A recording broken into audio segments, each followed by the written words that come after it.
Press conference ആണ്. ഇത് press conference എന്നതിലുപരി ഒരു ഇന്ററാക്ഷൻ സെഷൻ ആണ്. കാരണം നമ്മളുടെ ചിത്രം നിങ്ങൾക്ക് എല്ലാവർക്കും അറിയാൻ നടന്ന സംഭവം അത് ഒരു ഗംഭീരമായ ഒരു ചർച്ചാ വിഷയമായി മാറിക്കൊണ്ടിരിക്കുകയാണ്.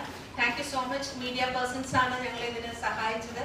അപ്പൊ എന്തുകൊണ്ടാണ് ഇങ്ങനെ ലേഡീസിനെ മാത്രം വെച്ചുകൊണ്ട് അല്ലെ ഫീമെയിൽ ആക്ടേഴ്സിനെ വെച്ചുകൊണ്ട് പ്ലസ് നമ്മുടെ പ്രൊഡ്യൂസർ അവരും ഒരു ലേഡി പ്രൊഡ്യൂസറാണ്, അങ്ങനെയുള്ള ഒരു ലേഡീസിനെ എല്ലാം വെച്ചുകൊണ്ട് എന്തുകൊണ്ട് ഇങ്ങനെ ഒരു പത്രസമ്മേളനം നടത്തി എന്നൊരു ക്വസ്റ്റ്യൻ നിങ്ങളിൽ ഉണ്ടാവാം. ആ ക്വസ്റ്റ്യൻ നിങ്ങൾ ഇവരോട് തന്നെ ചോദിക്കണം. ഇവർക്ക് എല്ലാവർക്കും ഈ ഒരു ഫിലിമിനെ പറ്റി ഏതൊക്കെ തരത്തിൽ നമ്മളുടെ ഫേസ്ബുക്കിലും അതുപോലെ സോഷ്യൽ മീഡിയ പ്ലാറ്റ്ഫോംസിലൊക്കെ ഉയർന്നു വന്നിരിക്കുന്ന ഓരോരോ സംശയങ്ങൾ, എന്തുകൊണ്ട് ഇങ്ങനെ ഒരു ചിത്രം, ഇങ്ങനെയൊക്കെയുള്ള ധാരാളം ഒട്ടനവധി ക്വസ്റ്റ്യൻസ് ഉയർന്നു വരാം. വളരെ സെൻസിറ്റീവ് ആയിട്ടുള്ള ഒരു വിഷയത്തെ വളരെ എന്റർടൈനർ രീതിയിൽ വളരെ കമേഴ്ഷ്യലൈസ്ഡ് ആയിട്ട് പ്രൊഡ്യൂസ് ചെയ്തിരിക്കുകയാണ് നമ്മളുടെ ടീം. അപ്പൊ എന്തൊക്കെ വേർഡുകൾ അല്ലെങ്കിൽ എന്തൊക്കെ ക്വസ്റ്റ്യൻസ് ആണ് നമ്മൾ നേരിട്ടത്, അല്ലെങ്കിൽ എങ്ങനെ ഇങ്ങനെ ഒരു പടം എടുക്കാനുള്ള ഒരു ധൈര്യം ഉണ്ടായി എന്നൊക്കെയുള്ള കുറേയധികം ക്വസ്റ്റ്യൻസ് നിങ്ങൾക്ക് ഉണ്ടാവും. അപ്പൊ അതിനൊക്കെ ഒരു ഉത്തരവും പിന്നെ നമ്മുടെ ഒരു സക്സസ് സെലിബ്രേഷൻ പോലെ എല്ലാവരുമായിട്ടൊന്ന് സംസാരിക്കണമെന്ന് വിചാരിച്ചാണ് ഇങ്ങനെ ഒരു പ്രോഗ്രാം കണ്ടക്ട് ചെയ്യുന്നത്. അപ്പൊ ഇതൊരു പ്രസ് കോൺഫറൻസ് എന്നതിലുപരി ഒരു ഇന്ററാക്ഷൻ സെഷനായിട്ട് നിങ്ങൾ എടുക്കണം.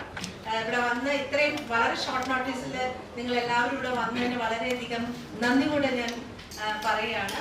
അപ്പൊ നമുക്ക് ഇവിടെ ഇപ്പൊ ലിജോ മോൾ, ശ്രുതി, അതുപോലെ രേണു ആണ് ഇതിന്റെ പ്രൊഡ്യൂസർമാരിൽ ഒരാൾ. മറ്റേ ആതിര, അന്നഖ, അഞ്ചു ഒക്കെ ഉണ്ട്. അപ്പൊ ഇവർക്ക് ഞാൻ മൈക്ക് കൊടുക്കുകയാണ്. അപ്പൊ നിങ്ങളുടെ ക്വസ്റ്റ്യൻസ് നിങ്ങൾ ചോദിക്കണം. ഫസ്റ്റ് ഓഫ് ഓൾ സിനിമയിലെയും സ്വന്തം ക്യാരക്ടറിനെ പറ്റിയൊക്കെ ഇവരെ ചെറുതായിട്ടൊന്ന് ബ്രീഫ് ചെയ്ത് തരും.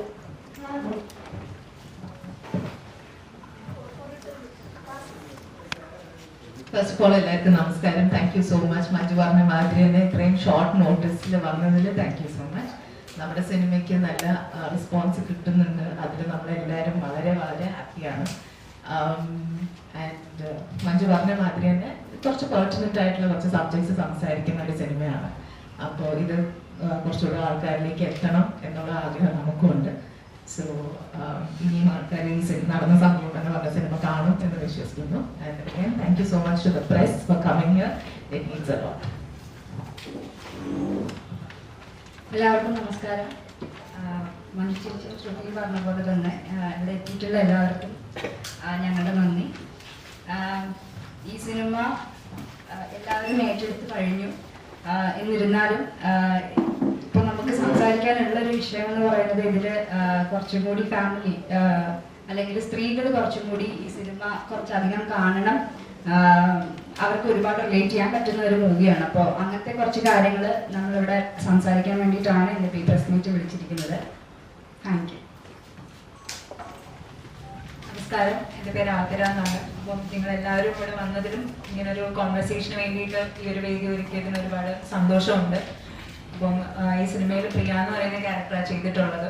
അപ്പം ലിജോ പറഞ്ഞ പോലെ തന്നെ ഇത് സ്ത്രീകൾ മാത്രമല്ല കുടുംബ പ്രേക്ഷകർ എല്ലാവരും കാണണം എന്നുള്ള ആ ഒരു ഇതാണ് നമുക്കുള്ളത്. കുറച്ചുകൂടെ ആളുകളിലേക്ക് ഇത് എത്താനും നിങ്ങളുടെ സഹായത്തോടെ എത്തിക്കാനും വേണ്ടിയിട്ടാണ് നമ്മളിവിടെ വന്നിരിക്കുന്നത്. Thank you. ബാക്കി നമുക്ക് സംസാരിക്കാം. ഹായ്, എല്ലാവർക്കും നമസ്കാരം. എൻ്റെ പേര് അനഘ. ഞാൻ ഈ സിനിമയിൽ ഒരു സെയിൽസ് ഗേൾ എന്നൊരു ക്യാരക്ടറാണ് ചെയ്തിരിക്കുന്നത്. അശ്വതി എന്നൊരു ക്യാരക്ടറാണ് ചെയ്തിരിക്കുന്നത്. സോ ഈ സിനിമയിൽ വളരെ സെൻസിബിളും സെൻസിറ്റീവ് ആയിട്ടുള്ള ഒരു ഇഷ്യൂ ആണ് സംസാരിക്കുന്നത്. അപ്പം അതൊരു ഫാമിലി ഓഡിയൻസിനുപരി എല്ലാ പ്രേക്ഷകരിലേക്കും അത് എത്തണം എന്നൊരു ആഗ്രഹത്തിലാണ് നമ്മൾ എല്ലാവരും ഇവിടെ ഇരിക്കുന്നത്. സോ എൻ്റെ പേര് അഞ്ജു എബ്രഹാം. ഞാനിതിൽ CPO മായ എന്ന ക്യാരക്ടറാണ് ചെയ്തിട്ടുള്ളത്. പോലീസ് സ്റ്റേഷനിൽ ഒരു ഘട്ടത്തിൽ കഥ എത്തുന്ന സമയത്ത് അവിടെയാണ് CPO മായ ഉള്ളത്. നിലപാടുകളുള്ള ഒരു ക്യാരക്ടറാണ്. അപ്പം ഞങ്ങൾ ക്ഷണം സ്വീകരിച്ചു വന്ന എല്ലാവർക്കും എനിക്ക് കൂടി നന്ദി പറഞ്ഞുകൊണ്ട് ഞാൻ മൈക്കറിന് കൈമാറും. ഹായ് എവ്രിവൺ, എല്ലാവർക്കും നമസ്കാരം. My name is Renu A. ഞാനൊരു പ്രൊഡ്യൂസറാണ് ഈ സിനിമയുടെ. ഇത് വളരെയധികം സോഷ്യൽ റെലവൻറ്റ് ടോപ്പിക് ഉള്ള ഒരു സിനിമയാണ്. സ്ത്രീകൾ ഈ സിനിമ കാണണം, കൂടുതൽ ആൾക്കാരിലോട്ട് ഈ സിനിമ എത്തണം. ഇത് ചർച്ച ചെയ്യപ്പെട്ട് കഴിഞ്ഞു, എന്നാലും കൂടുതൽ ആൾക്കാരിലോട്ട് ഇത് എത്താൻ വേണ്ടിയിട്ടാണ് ഞങ്ങളിവിടെ ഇരിക്കുന്നത്. So thank you so much. I think so. അത് ആ ഒരു പെർസ്പെക്റ്റീവിലൂടെ നമ്മൾ കാണുമ്പോൾ അതിൽ കുറച്ചുകൂടെ ഐ തിങ്ക് ഈ സിനിമ പറയുന്ന ചില കാര്യങ്ങൾ ആ ഒരു പെർസ്പെക്റ്റീവിലൂടെ കാണിക്കുമ്പോൾ കുറച്ചുകൂടെ ഒരു ഇമ്പാക്റ്റ് ഉണ്ടാവും എന്ന് മേക്കേഴ്സ് വിചാരിച്ചുകൊണ്ടായിരിക്കും ഇത് അങ്ങനെ കാണിച്ചിരിക്കുന്നത്. ആൻഡ് ഏറ്റവും ലൗഡായിട്ട് നമ്മൾ കേൾക്കുന്ന ശബ്ദങ്ങൾ ആ ശബ്ദങ്ങളാണ്. അപ്പൊ അതിലൂടെയാണ് സിനിമ സഞ്ചരിച്ചിരിക്കുന്നത്. ഇല്ല, അങ്ങനെ തോന്നേണ്ട ഒരു ആവശ്യമില്ല. അതൊരു റെസിഡൻഷ്യൽ ഏരിയയിലുള്ള പലതരത്തിലുള്ള ആളുകളാണ്. അത് സ്ത്രീകളായാലും പുരുഷന്മാരായാലും പലതരത്തിലുള്ള ആളുകൾ നമ്മുടെ സൊസൈറ്റിയിലുണ്ട്. അതിൻ്റെ ഒരു റെപ്രസെൻറ്റേറ്റീവ് എന്ന് മാത്രമേ ഉള്ളൂ. അല്ലാതെ എല്ലാ പുരുഷന്മാരും അങ്ങനെയാണെന്നോ അല്ലെങ്കിൽ മെജോറിറ്റി ഓഫ് മെൻ അങ്ങനെയാണെന്നോ നമ്മൾ എവിടെയും കാണിച്ചിട്ടുമില്ല, പറഞ്ഞിട്ടില്ല. അപ്പൊ അങ്ങനെ ഒരു ഡിസ്കഷൻ്റെ തന്നെ ആവശ്യമില്ല. ഇതിപ്പം ഈ സിനിമയിലാണെങ്കിൽ ആദ്യത്തെ ഷോട്ടിൽ തന്നെ ഇപ്പം മെയിൽ ഷോവിനിസത്തിന്റെ കാര്യം പറഞ്ഞുകൊണ്ടാണ് ഇപ്പൊ അജിത്തേട്ടൻ ഒറ്റയ്ക്ക് മീശ പിരിച്ച് സുരാജേട്ടന്റെ ഒരു മിററിലൊരു സീൻ കാണിക്കുന്നുണ്ട്. അതേ സമയം തന്നെ ശ്രുതി ചേച്ചി ബിച്ചേട്ടന്റെ ക്യാരക്ടറായിട്ടുള്ള ഉണ്ണിയേട്ടനും കൂടെ രണ്ടുപേരും കൂടെ കെട്ടിപ്പിടിച്ച് മിററിന്റെ മുമ്പിൽ നിൽക്കുന്നതാണ് നമ്മൾ കാണുന്നത്. ഒരേ സമയം അങ്ങനത്തെ രണ്ട് തരത്തിലുള്ള ഫാമിലീസും ഉണ്ട്. നമുക്കിതിൽ എല്ലാവർക്കും ഇഷ്ടപ്പെടുന്നത് ഇപ്പം റോഷ് ചേച്ചിയുടെ ഉണ്ണിയേട്ടന്റെ ഫാമിലിയാണ്. അപ്പം ആ ഒരു ഇതും കൂടെ നമ്മൾ കാണിക്കുന്നു. ഐഡിയൽ ആയിട്ട് ഒരു ഫാമിലിനെ കാണിക്കുന്നുണ്ട്. അപ്പം അത്രയും നല്ല ഫാമിലീസും ഉണ്ട് എന്നുള്ളതും കൂടെ കാണിക്കുന്നുണ്ട്. അതുപോലെ തന്നെ ഇപ്പം സ്ത്രീപക്ഷ സിനിമകൾ എന്ന് പറയുമ്പോൾ ഇപ്പൊ പല സിനിമകളും സ്ത്രീപക്ഷ സിനിമകൾ ഒത്തിരി നമുക്ക് വന്നിട്ടുണ്ട്. അപ്പൊ അതിലാണെങ്കിലും ഈ സ്ത്രീകളുടെ പ്രോബ്ലംസ് ആണ് കാണിക്കുന്നത്, ഒരു പിന്നീട് ഒരു സൊല്യൂഷൻ കാണിക്കുന്നുണ്ട്. പക്ഷെ ഈ സിനിമയിൽ നമ്മളൊരു സൊല്യൂഷനിലേക്കും കൂടെ എത്തുന്നുണ്ട്, ക്ലൈമാക്സിലേക്ക് വരുമ്പോൾ. പറയാൻ സാധിക്കത്തില്ല. പക്ഷെ കാണുമ്പോഴത്തേക്ക് നമുക്ക് പുള്ളിയാണെങ്കിൽ വൈഫിനെ ഹെൽപ്പ് ചെയ്യുന്നുണ്ട്. നമ്മളിപ്പോ കാണുമ്പോഴത്തേക്ക് പുള്ളി എല്ലാവർക്കും റെസ്പെക്ട് കൊടുക്കുന്നുണ്ട്. കൂടെ നിൽക്കുമ്പോൾ പോലീസ് സ്റ്റേഷൻ സീൻസിലാണെങ്കിൽ അവിടെ നിൽക്കുന്നവരെ ഹെൽപ്പ് ചെയ്യുന്നുണ്ട്. അപ്പൊ ഐഡിയൽ ആണെങ്കിൽ നമ്മൾ കാണുമ്പോഴത്തേക്കും നമുക്കത് ഐഡിയൽ ആയിട്ടുള്ള ഒരു ഹസ്ബൻഡ് ആയിട്ടുള്ള ഒരു ഫീല് നമുക്ക് കിട്ടുന്നുണ്ട്. കാണുമ്പോൾ എങ്ങനെയാണോ നമുക്ക് ഫീൽ കിട്ടുന്നത് അതാണ് ഐഡിയൽ. അങ്ങനെയല്ല പറയുന്നത്. അതേസമയം തന്നെ ആ കുട്ടികളുടെ കാര്യങ്ങളും കൂടെ നമ്മൾ നോക്കണം. ഇപ്പം അതിൽ രണ്ട് ഫാമിലിയിൽ ഓരോ കുട്ടികളുണ്ട്. അപ്പൊ ആ കുട്ടികളുടെ ഫീലിങ്സ് നമുക്ക് കാണാൻ പറ്റുന്നു. ഇപ്പൊ കുട്ടികളാണെങ്കിൽ അത്രയും അപ്പുറത്തെ വീട്ടിലെ കുട്ടിയാണെങ്കിൽ അത്രയും കരയുമ്പോഴത്തേക്കും വിഷമിക്കുമ്പോഴത്തേക്കും വേറൊരു കുട്ടിയാണെങ്കിൽ ഇങ്ങനെ ഇത്രയും വിഷമിച്ച് നിൽക്കുമ്പോഴത്തേക്കും അത് ആ ഒരു ഫീല് നമുക്ക് കിട്ടുന്നുണ്ട് മൂവിയില്. അതാണ് നമ്മൾ പോർട്രേറ്റ് ചെയ്യുന്നത്. രണ്ട് ഫാമിലിയിലും ഉള്ള ആ ഒരു ഡിഫറൻസ് ആണ് നമ്മൾ കാണിക്കുന്നത്. ഇങ്ങനത്തെ ഫാമിലി ഉണ്ട്, അങ്ങനത്തെ ഫാമിലി ഉണ്ട്. ലൈക്ക് നമ്മളൊരു സിനിമയില് കുറച്ച് ക്യാരക്ടേഴ്സിനെ കാണിക്കുമ്പോൾ സിനിമ എന്ന് പറയുന്നത് നമ്മൾ എല്ലാവരുടെയും പറയുന്ന ഒരു കാര്യമാണ്. Cinema as A reflection of society അങ്ങനെ കുറെ പറയുന്നുണ്ടല്ലോ. അതിന്റെ കുറച്ച് ഡിസ്കഷൻസും വരുന്നുണ്ട്. പക്ഷെ അങ്ങനെ ആകുമ്പോൾ നമ്മുടെ സൊസൈറ്റിയിൽ നമ്മൾ എല്ലാവരും ഗ്രേ ആണ്. ഐഡിയൽ എന്ന് പറയുമ്പോൾ ആ ഒരു സാഹചര്യം എന്നേ നമ്മൾ ഉദ്ദേശിച്ചിട്ടുള്ളൂ. അല്ലാതെ ഇവരാണ് ഐഡിയൽ കപ്പിൾസ് എന്ന് എനിക്ക് ആ ഒരു അഭിപ്രായമല്ല ഉള്ളത്. എല്ലാവർക്കും അതിൻ്റെതായിട്ടുള്ള ഒരു ഗ്രേ ഷെയ്ഡ്സ് ഉണ്ട്. അങ്ങനത്തെ കുറച്ച് ഗ്രേ ഷെയ്ഡ്സ് കാണിച്ചു പോകുന്ന കുറച്ച് ക്യാരക്ടേഴ്സിന്റെ ഒരു സിനിമയാണ്. പ്രൊഡ്യൂസറിന്റെ സിനിമ തിരഞ്ഞെടുക്കാനുള്ള ഒരു കാരണം സ്ത്രീപക്ഷ സിനിമ. ഞാൻ ഈ സിനിമയുടെ സ്ക്രിപ്റ്റ് കേട്ട് കഴിഞ്ഞ ശേഷം ഞാനൊരു 150ഓളം വുമൻസ് വർക്ക് ചെയ്യുന്ന ഗോഡ് സ്പീഡ് ഇമിഗ്രേഷൻ എന്ന് പറയുന്ന ഒരു ഓർഗനൈസേഷന്റെ മാനേജിംഗ് ഡയറക്ടറാണ്. അപ്പൊ ഡെയിലി ബേസിസ് എൻ്റെ കൂടെ വർക്ക് ചെയ്യുന്ന ലേഡീസുമായിട്ട് 1-on-1 ഡിസ്കഷൻസ് ഞാൻ നടത്താറുണ്ട്. റീസൺ അവർ പല സമയത്തും വറീഡ് ആയിട്ടിരിക്കുകയും വർക്കിൽ ഫോക്കസ് ചെയ്യാതിരിക്കുകയും ഒക്കെ ചെയ്യുമ്പോഴാണ്. ഞാൻ 3 കാറ്റഗറി വുമൻസിനെയാണ് കണ്ടിട്ടുള്ളത്. ഫസ്റ്റ് കാറ്റഗറി വളരെ നല്ല ഹസ്ബൻഡ്, നല്ല റിലേഷൻഷിപ്പ് ഉള്ളവര്. ദാറ്റ് മീൻസ് അവരുടെ ഹസ്ബൻഡ് വൈകുന്നേരം പിക്ക് ചെയ്യാൻ വരുന്നു, കുക്ക് ചെയ്ത് കൊടുക്കുന്നു, അങ്ങനത്തെ. സെക്കൻഡ് കാറ്റഗറി ഡിവോഴ്സിലൊക്കെ ഇരിക്കുന്നവരാണ്. ചിലർ ഡിവോഴ്സിലൂടെ പോകുന്നു, കഴിഞ്ഞവര്, അങ്ങനെയുള്ളവര്. മൂന്നാമത്തെ കാറ്റഗറി അബ്യൂസ് ചെയ്യപ്പെടുന്ന കുട്ടികളാണ്. വളരെയധികം അവർക്ക് ഇതിന് പുറത്ത് കിടക്കണം എന്ന് ആഗ്രഹമുണ്ട്, പക്ഷെ ഫാമിലി കാരണം അവർക്ക് കിടക്കാൻ പറ്റുന്നില്ല. സെക്ഷൽ അബ്യൂസ്, ഇതൊക്കെ എന്റെ ക്യാബിനിൽ വന്നിരുന്ന് 1-on-1 ഡിസ്കഷൻസ് നടത്താറുണ്ട്. സോ ഈ സ്ക്രിപ്റ്റ് എന്നോട് ഡിസ്കസ് ചെയ്തപ്പോൾ ആ 1-on-1 ഡിസ്കഷൻ 2 ഫ്രണ്ട്സിന്റെ ഇടയിൽ നടക്കുന്നതായിട്ടാണ് ഞാൻ കണ്ടത്. ഇത് മോസ്റ്റ് ഓഫ് ദി ലേഡീസ് ഇത് ഫേസ് ചെയ്യുന്നുണ്ടെന്ന് ആസ് എ വുമൺ എനിക്ക് ഫീൽ ചെയ്തു. ബിക്കോസ് ഞാൻ പറഞ്ഞല്ലോ 150ഓളം വുമൻസ് എൻ്റെ കൂടെ വർക്ക് ചെയ്യുന്നുണ്ട്. അതുകൊണ്ടാണ് ഈ സ്ക്രിപ്റ്റ് സെലക്ട് ചെയ്തത്. നല്ല തമാശ ഉണ്ടായിരുന്നു സ്ക്രിപ്റ്റ് വായിച്ചപ്പോൾ. വളരെ നല്ല കോണ്ടന്റ് ആയിട്ട് എനിക്ക് ഫീൽ ചെയ്തു. അതുകൊണ്ടാണ് ഞാൻ ഈ സിനിമ സെലക്ട് ചെയ്തത് ആസ് എ വുമൺ പ്രൊഡ്യൂസർ എന്നുള്ള നിലയിൽ. യെസ്. ഈ സിനിമയുടെ ഏറ്റവും പ്രധാനപ്പെട്ട ഒരു സീനുണ്ട്. അതായത് 2 ഫ്രണ്ട്സ് തമ്മിൽ സംസാരിക്കുന്ന ഒരു കോൺവെർസേഷൻ വെടി വരുമ്പോഴാണ് ഈ പറഞ്ഞ മേജർ സീൻസ് ഒക്കെ ഉണ്ടാകുന്നത്. പക്ഷെ അതിനകത്ത് സംസാരിക്കുന്ന എലമെന്റ് വളരെ ഇമ്പോർട്ടന്റ് ആയിട്ടൊരു കാര്യമാണ്. പക്ഷെ ഒരു ഫാമിലി റിലേഷനിലായാലും ശരി, ഒരു മാരേജിലായാലും ശരി, എല്ലാവരും അംഗീകരിക്കാൻ പരസ്പരം അംഗീകരിക്കുന്ന ഒരു കാര്യം തന്നെയാണ് പറയുന്നത്. ഇത് പറയുന്നില്ല, കാരണം സിനിമയുടെ എലമെന്റ് ആയതുകൊണ്ട് പറയാൻ പറ്റില്ല. അപ്പം അങ്ങനെ ഒരു കാര്യം റീസെന്റ് ആയിട്ട് കഴിഞ്ഞ ദിവസം ഒരു വാർത്ത ഉണ്ടായിരുന്നു. ഒരു വൈഫ് ഡിവോഴ്സ് ആയതിനു ശേഷം വൈഫിന്റെ വീഡിയോസും ഫോട്ടോസും റിലീസ് ചെയ്തു, സോഷ്യൽ മീഡിയയിൽ റിലീസ് ചെയ്തിട്ട് വൈഫ് ആത്മഹത്യ ചെയ്തു. അപ്പോൾ അതായത് ഇപ്പം ഒരു റിലേഷൻഷിപ്പിൽ പോലും പ്രോപ്പറായിട്ട് അണ്ടർസ്റ്റാൻഡിങ് ഇല്ലാത്തതുകൊണ്ടാകുന്ന പ്രശ്നങ്ങളാണ് ഇതൊക്കെ. ഇങ്ങനത്തെ കാര്യങ്ങളൊക്കെ ഈ സിനിമയിലൂടെ വരുമ്പോഴും പ്രത്യേകിച്ച് നമ്മളെ സിനിമ പല മാർഗങ്ങളാണ് സമൂഹത്തിന് നല്ല ഇതൊക്കെ പറയുമെങ്കിലും ഒരിക്കൽ പോലും നല്ലതൊന്നും കണ്ടിട്ടില്ല. ഈ സിനിമയിൽ ഇങ്ങനെ ഒരു മെസ്സേജ് വന്നത് എന്തെങ്കിലും മാറ്റം വരുന്നുണ്ടോ? തീർച്ചയായിട്ടും സിനിമ കൊണ്ട് ഒരു മാറ്റം ഇതുവരെ എവിടെ ഉണ്ടായിട്ടില്ല എന്ന് പറയുന്നതിനോട് എനിക്ക് യാതൊരു യോജിപ്പില്ല. അതാണ് ആദ്യം പറയാനുള്ളത്. ഈ സിനിമയിൽ ഇപ്പോൾ ഞാൻ ചെയ്ത ആതിര ചെയ്ത പ്രിയ ധന്യ ഇവരുടെ ഈ കോൺവെർസേഷൻ ആണ് ഈ സിനിമയുടെ ഒരു പോയിന്റിൽ അതിനെ ക്ലൈമാക്സിലേക്ക് ഒരു സെക്കൻഡ് ഹാഫ് ഫുള്ള് അതിനെ കുറിച്ചിട്ടാണ് പിന്നീട് ഡിസ്കഷൻ വരുന്നത്. അത് വളരെ എല്ലാവരുടെയും ലൈഫിൽ വളരെ സെൻസിറ്റീവായ വിഷയമാണ്. പക്ഷെ അത് നമ്മൾ എല്ലാവരും നമുക്ക് അത്രയും ക്ലോസ് ആയിട്ട് നമുക്ക് ഓപ്പൺ അപ്പ് ആവാൻ സ്പേസ് ഉള്ള ഒരാളുടെ അടുത്ത് മാത്രം നമ്മൾ സംസാരിക്കുന്ന കുറച്ച് വിഷയങ്ങളാണ്. അപ്പോൾ അങ്ങനെ ഉള്ള വിഷയങ്ങൾ നമ്മൾ സംസാരിക്കാൻ പറ്റാത്ത ആളുകളുണ്ടാവും, അല്ലെങ്കിൽ അത്രയും അങ്ങനെ സംസാരിക്കാൻ ഒരു സൗഹൃദം ഇല്ലാത്ത ആളുകളുണ്ടാവും. അപ്പോൾ അങ്ങനെയുള്ളവർക്കൊക്കെ ഒരു പക്ഷേ ഞാൻ ഇങ്ങനെ ഒരു കാര്യം എനിക്ക് അടുപ്പമുള്ള ഒരാളോടെങ്കിലും ഷെയർ ചെയ്യാൻ എനിക്ക് പറ്റിയെങ്കിൽ കുറച്ചെങ്കിലും എനിക്കൊരു ഏതെങ്കിലും രീതിയിൽ ഒരു റിലീഫ് കിട്ടിയെങ്കിൽ നന്നായെന്ന് ചിലർക്ക് ചിന്തിക്കാം. അതല്ലാതെ ഈ പറഞ്ഞ പോലെ എന്റെ ക്യാരക്ടർ ഈ ഒരു കോൺവെർസേഷന് ശേഷം ഉണ്ടാകുന്ന കുറെ സംഭവങ്ങളുണ്ട്. അതിനുശേഷം ഈ ക്യാരക്ടർ ഒരു പോയിന്റ് ഒരു തീരുമാനം എടുക്കുന്നുണ്ട്. അപ്പോ ഈ ധന്യയെ പോലെ ജീവിക്കുന്ന ഒരുപാട് ആളുകൾ നമ്മുടെ ഇടയിലുണ്ട്. നമുക്കൊക്കെയും അറിയുന്ന ആളുകൾ ചിലപ്പോൾ ഉണ്ടാവാം. അപ്പൊ അങ്ങനെയുള്ള ആളുകൾക്ക് എനിക്ക് തോന്നുന്ന ഒരു കാര്യം, ഇപ്പോൾ ഞാനൊരു സിനിമ കണ്ട് അതിൽ നിന്നൊരു ക്യാരക്ടർ ഇതിപ്പോ എന്നെ പോലെ ഉണ്ട് എന്ന് എനിക്ക് റിലേറ്റ് ചെയ്യാൻ പറ്റുവാണെങ്കിൽ തീർച്ചയായിട്ടും ആ ക്യാരക്ടർ ചിന്തിക്കുന്ന പോലെയോ അല്ലെങ്കിൽ ആ ക്യാരക്ടർ ചെയ്യുന്ന ഒരു പ്രവൃത്തി ഒരു പക്ഷേ ഞാൻ ജീവിതത്തിൽ പകർത്താൻ ശ്രമിക്കും. അപ്പൊ അതേപോലെ ഈ ഒരു സിനിമയിൽ തന്നെ എടുക്കുന്ന ഒരു തീരുമാനം ചിലർക്കെങ്കിലും ജീവിതത്തിൽ പകർത്താനായിട്ട് ഒരു പ്രചോദനമായേക്കാമെന്ന് തീർച്ചയായിട്ടും വിശ്വസിക്കുന്ന ഒരാളാണ് ഞാൻ. ഒരു ബാക്കിയുള്ളവർ എന്ത് പറയും, അല്ലെങ്കിൽ സൊസൈറ്റി എന്ത് പറയും, ആരും എൻ്റെ കൂടെ ഉണ്ടായില്ലെങ്കിലോ ഞാൻ ഇങ്ങനെ ഒരു തീരുമാനം എടുത്താൽ എന്നൊക്കെ വിചാരിച്ചിരിക്കുന്ന അല്ലെങ്കിൽ അങ്ങനെ വിചാരിച്ച് പേടിച്ച് മുന്നോട്ട് പോകുന്ന ഒരുപാട് പേർക്ക് തീർച്ചയായിട്ടും ഇതൊരു ഇൻസ്പിറേഷൻ തന്നെയായിരിക്കും ആ ഒരു ക്യാരക്ടർ അല്ലെങ്കിൽ ഇങ്ങനത്തെ കോൺവെർസേഷൻസ്.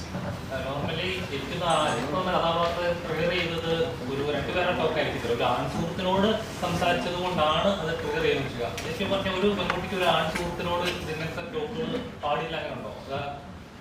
തീർച്ചയായിട്ടും ഇല്ല, അങ്ങനെ പറയുന്നില്ലല്ലോ. അത് അജിത്തിന്റെ കാഴ്ചപ്പാടിൽ അത് തെറ്റായിരിക്കാം എന്നേ നമ്മൾ പറയുന്നുള്ളൂ. പക്ഷെ അതുകൊണ്ട് ഒരു പെൺകുട്ടിക്ക് ഒരു ആൺകുട്ടി സുഹൃത്ത് ഉണ്ടാവാൻ പാടില്ല, വളരെ പേഴ്സണൽ ആയിട്ടുള്ള കാര്യങ്ങൾ ഷെയർ ചെയ്യാൻ പാടില്ല എന്ന് ഒരിക്കലും ഒരിടത്തും നമ്മൾ പറയുന്നില്ല. അങ്ങനെയൊന്നുമില്ല. അജിത്ത് എന്ന് പറയുന്ന ക്യാരക്ടറിന്റെ ട്രിഗർ ചെയ്തു, അത്രേ ഉള്ളൂ. സൊസൈറ്റിയിൽ അങ്ങനെയുണ്ടോ സ്ത്രീകൾക്ക് അങ്ങനെ സുഹൃത്തുക്കൾ ഇൻഡിവിജ്വൽ ആയിട്ടുള്ള കാര്യങ്ങളൊന്നും പറയാൻ പാടില്ല? നിങ്ങളൊക്കെ അങ്ങനെ നേരിടുന്നതാണോ?